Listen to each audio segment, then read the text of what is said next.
Bonjour à vous, chers amis, est-ce que ça va bien? Moi, ça va mieux. Hier, je te dirais que j'ai passé par beaucoup d'émotions que je vais partager avec toi. Je suis à Ubud, je suis à Bali. Tu sais que par mes vidéos précédentes, j'adore cet endroit et je l'aime encore autant aujourd'hui. Puis il est rempli de... Ubud me comble, je l'aime d'amour. J'aime les gens d'amour, j'aime la nature, j'aime tout. Les affaires plus compliquées à Ubud, c'est que je suis une piétonne, moi. Puis la ville n'est pas conçue pour que ça soit super facile et fluide pour les piétons. Fait que ça, je fais flot parce que j'aime marcher. Puis l'option la plus populaire ici, c'est vraiment la moto. Je suis vraiment quasiment la seule piétonne. Mais c'est comme ça. Puis l'autre aspect un peu plus compliqué, c'est les chiens. Les chiens sont lousses. La plupart des chiens sont des chiens de rue qui n'ont pas de propriétaire et qui sont très, très, très jappeurs. Et comme qu'il n'y a pas beaucoup de piétons, bien, quand il y en a un, les chiens sont très, très, très là. Fait que je te dirais que depuis que je suis arrivée, à chaque fois que je vais me promener, il y a toujours une multitude de chiens qui jappent, puis qui jappent pas gentiment, qui jappent, qui grognent vers moi. Puis jusqu'ici, mais je me disais, bon, ben, je vais être indifférente, fait que j'alimenterai pas leur agressivité. Puis là, jusqu'à hier, les chiens couraient jusqu'à moi, en jappant, puis en grognant, puis rendu à moi, ils retournaient de bord. C'est arrivé une fois que un chien a mordu mon pantalon. Puis là, j'ai dit, oh, OK. Attends un peu, il faut être plus à l'écoute.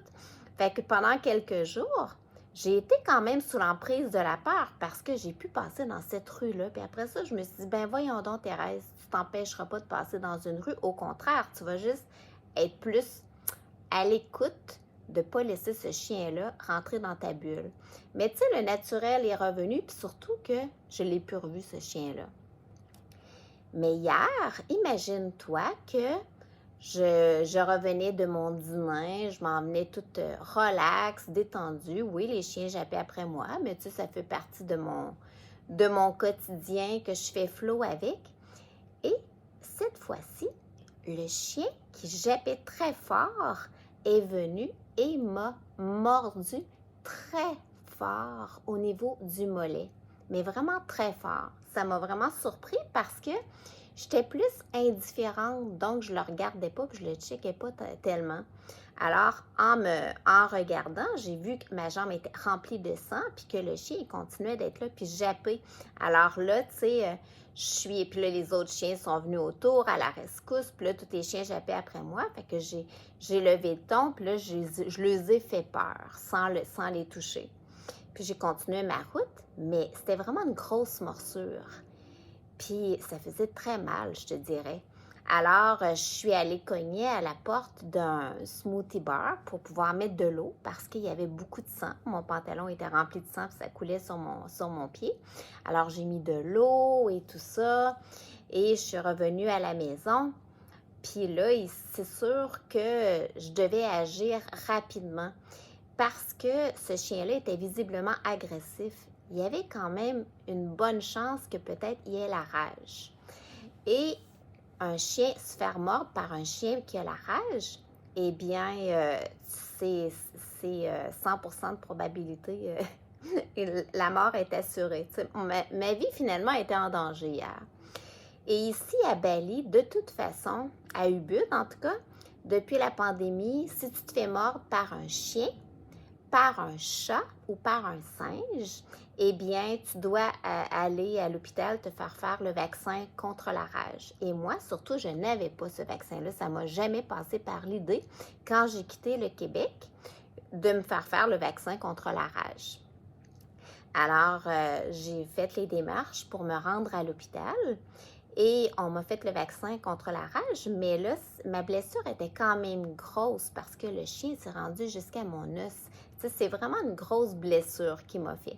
Alors, on a tout désinfecté ma plaie, on a fait le vaccin contre la rage. Il va y avoir 3 autres doses pour que ce vaccin-là soit totalement complet.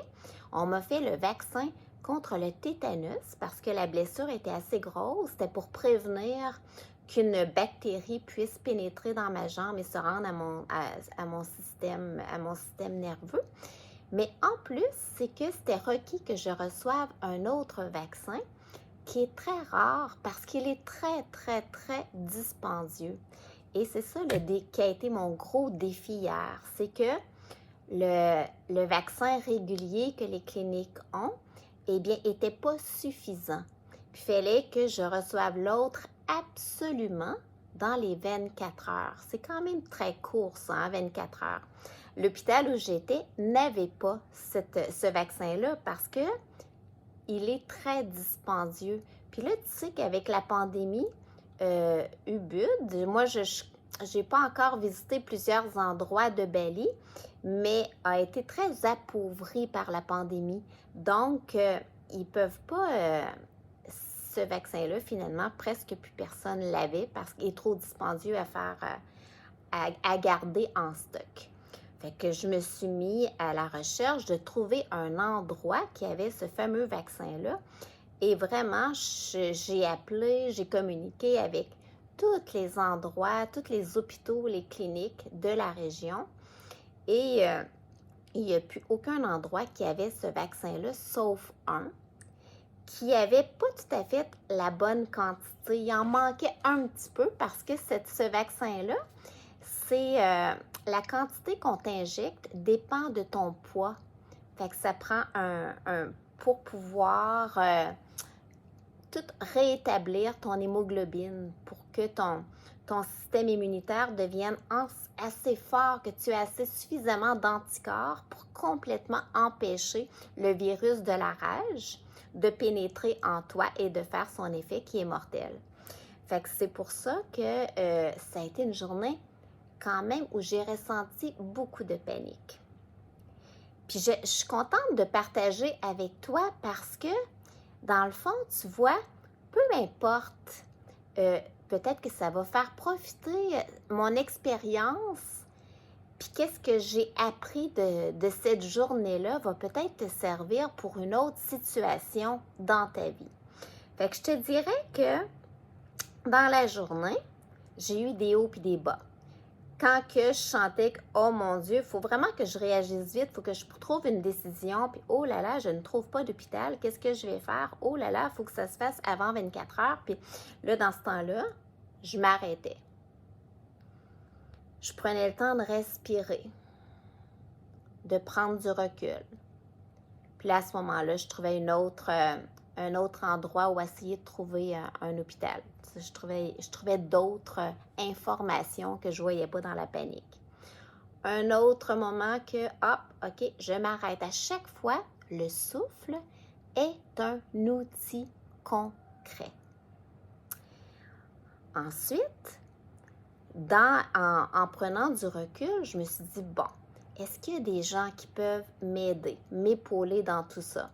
Fait que moi, j'ai des enfants extraordinaire. J'ai communiqué avec ma fille qui est 13 heures plus tôt que moi. Donc, pour elle, c'était très, très, très tôt le matin.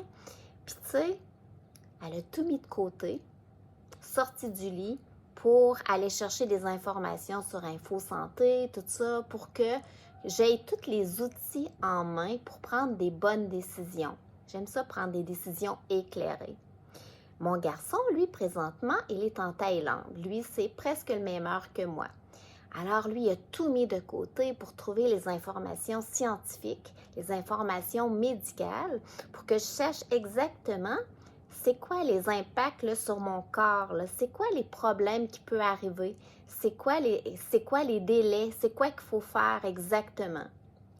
Puis ensuite, toujours en prenant du recul, eh bien, OK, c'est ça qu'il faut faire. Donc, il faut que je mette de côté le côté réactif pour faire une action à la fois, me concentrer sur les actions à faire. Fait que ça, tu vois, c'est important, peu importe qu'est-ce que tu vis, eh bien, c'est très humain d'avoir des grosses bouffées d'émotions.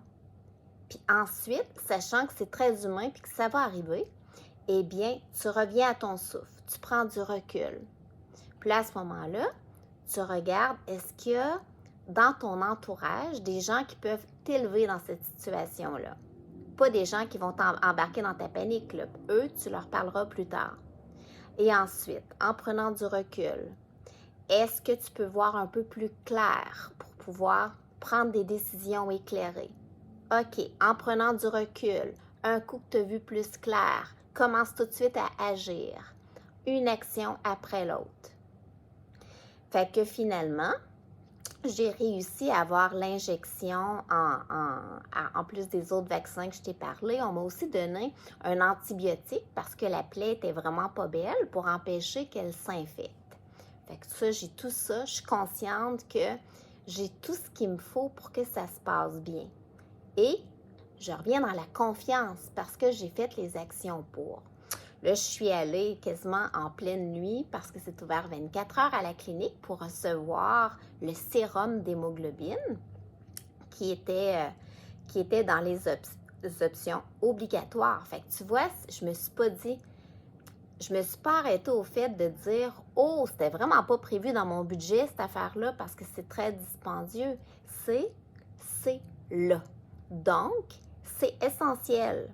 Ça donne rien de m'attarder à résister à ça parce que ça ne me tentait pas pantoute de payer ce montant-là, puis ça ne me tentait pas pantoute de recevoir ce traitement-là. C'est là. Fait que je dois faire flot.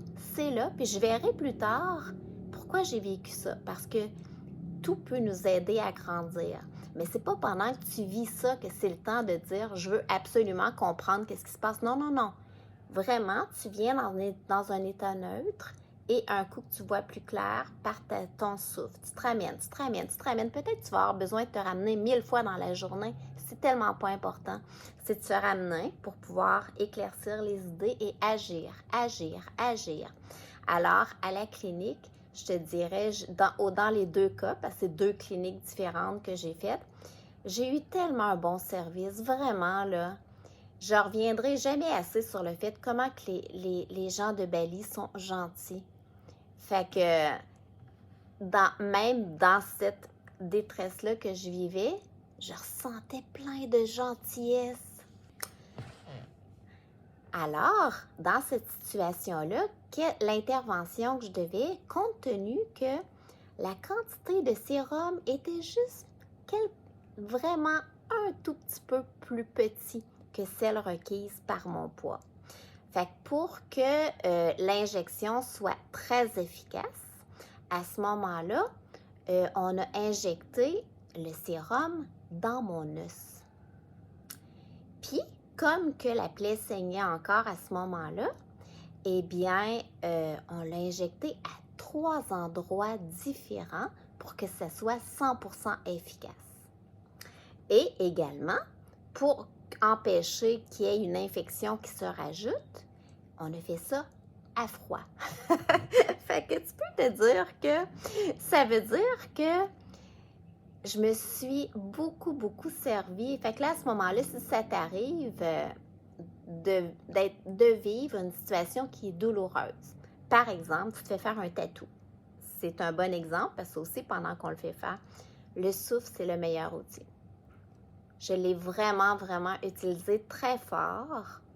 Puis, ça n'a pas été une partie agréable de la journée, mais ça s'est quand même bien passé.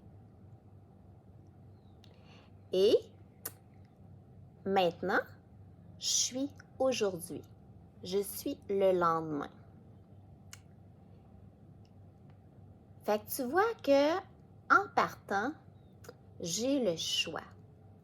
Est-ce que je veux rester dans cet état d'esprit-là de la journée difficile que j'ai vécue hier? Moi, dans mon cas, c'est non.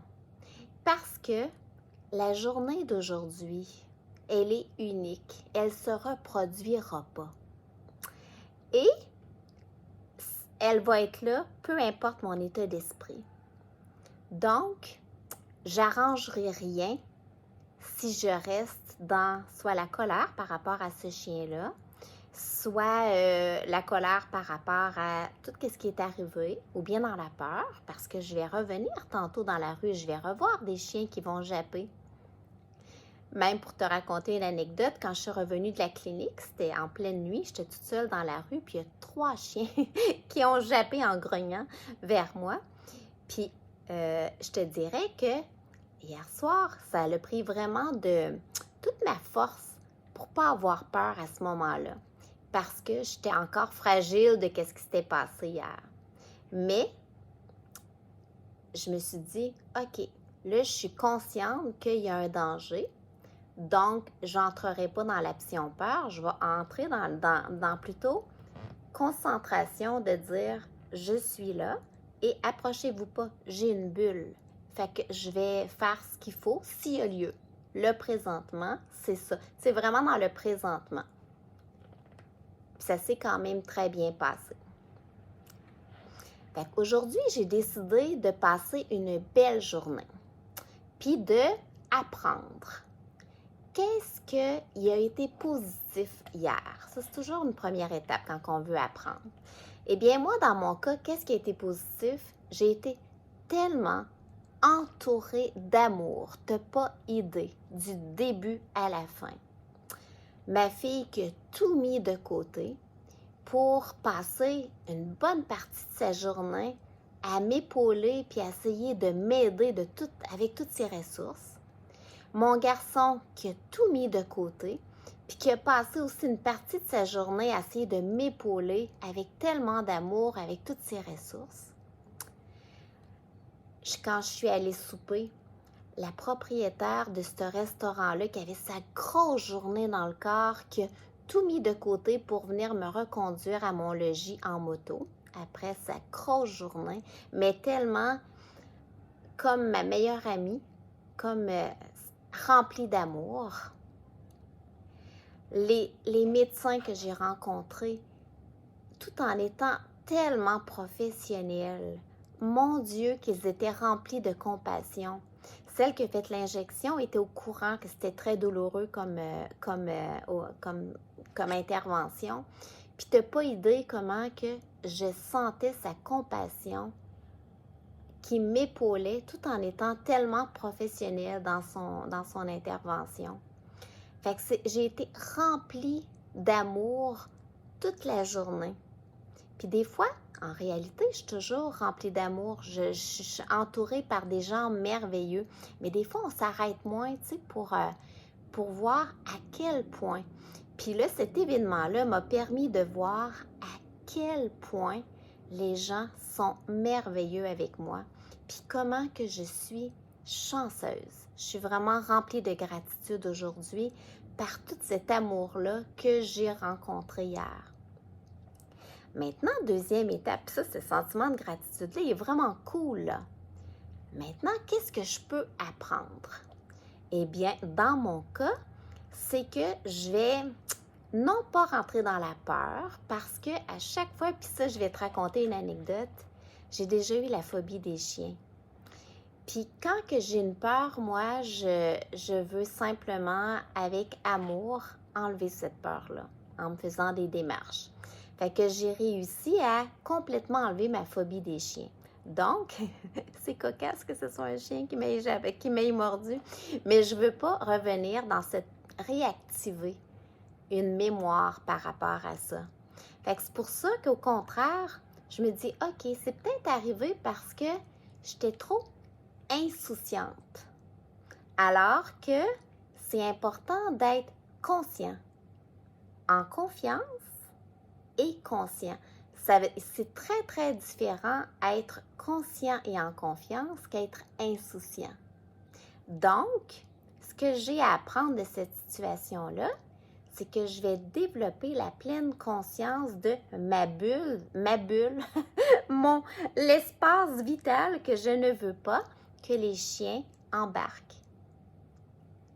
Parce qu'il va en avoir d'autres. Ici, qu'est-ce qui est très, très... ce sur quoi il faut absolument que tu te fasses vacciner contre la rage quand ça t'arrive, c'est quand tu te fais mordre par un chien, par un chat ou par un singe. Mais moi, les singes, jusqu'ici, ils m'ont toujours fait sourire. Fait que je les trouve très drôles, vraiment très drôles, même s'ils sont tannants. Les chats n'ont jamais été agressifs par rapport à moi. Les chiens, oui, depuis le début. Fait que là, je vais vraiment développer que rester alerte, développer cette affaire-là, ça va être un travail. Fait que c'est le fun parce que ça va être un entraînement à devenir consciente sans embarquer dans la peur. Puis si jamais je vois qu'il s'approche trop proche de mon espace vital, je suis prête à réagir.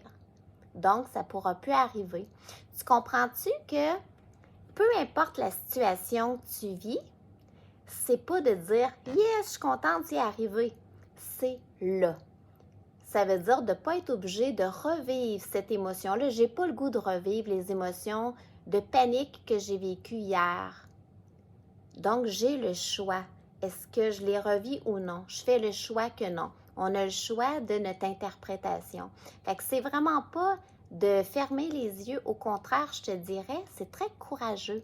C'est très courageux quand on fait le choix de dire « Je vais apprendre, je vais devenir conscient, puis je vais faire flot, puis je vais grandir. » Alors aujourd'hui, je peux te dire que j'ai grandi. Je suis plus grande qu'hier de cette situation-là. Puis que, est-ce que j'aime encore Bali autant? J'adore Bali, de cœur. Donc, de permettre de faire ce processus-là, ça me permet de continuer d'être dans le bonheur total d'être à Bali parce que c'est un endroit de rêve pour moi. J'aime Bali de cœur. Fait que tu vois, ça a été une belle expérience que j'avais le goût de partager avec toi. Puis, te dire que je vais en vivre encore des contractions, je vais en vivre encore des expériences qui vont vraiment m'emmener à sortir de ma zone de confort, puis peut-être avoir peur, peut-être avoir mal, peut-être avoir... C'est humain. Puis à chaque fois, qu'est-ce qui est important, c'est de dire, après, tu reprends possession de ta vie. Qu'est-ce que je choisis aujourd'hui? C'est quoi que je choisis pour ma vie? Et ensuite, de revenir avec tes convictions et de t'entraîner à grandir de tout ce que tu vis. Grandir simplement par amour pour toi. Peu importe, il y a toujours le fait de vouloir grandir, c'est de s'aimer suffisamment pour que aujourd'hui soit cool et que si j'ai grandi, demain peut être encore plus cool parce que c'est ma vie. Puis qu'aujourd'hui, ça ne se reproduira pas, puis que demain, ça ne se reproduira pas. Fait que pour moi, le partage que je veux te faire aujourd'hui, c'est pour te dire, peu importe qu'est-ce que tu vis, c'est correct de vivre les émotions et tu as la possibilité de grandir dans tout ça. Puis c'est sans renier la difficulté que ça peut entraîner, mais que avec entraînement, peu importe le type d'entraînement, plus que tu te pratiques, plus que ça devient facile de te ramener. Mais pratiquer avec amour, ça veut dire tu as le droit au début de baisser les bras, puis tu reviens, puis c'est tout, c'est pas grave. C'est jamais de se taper sur la tête. Parce que, tu vois, ce que je te souhaite de tout mon cœur, c'est que tu deviennes le créateur et l'acteur de ta vie de rêve parce que tu le mérites, parce que tu as envie et ta vie t'appartient. Ça a été un grand plaisir de partager avec toi mon expérience et ça me ferait vraiment plaisir que tu me partages les expériences que tu as vécues toi aussi ou que tu vis, puis que peut-être ça va te donner de l'énergie pour grandir de cette situation-là. Alors, partage et n'hésite pas à partager ma vidéo. Ça peut donner aussi des ailes à des gens qui ont le goût de grandir ou qui vivent des situations. Alors, n'hésite pas à partager. Sur ce, Je te souhaite la plus merveilleuse des journées. Ça a été un grand plaisir. De mon cœur à ton cœur, Thérèse Fierland, je suis la créatrice et l'actrice de ma vie de rêve. Gros bisous.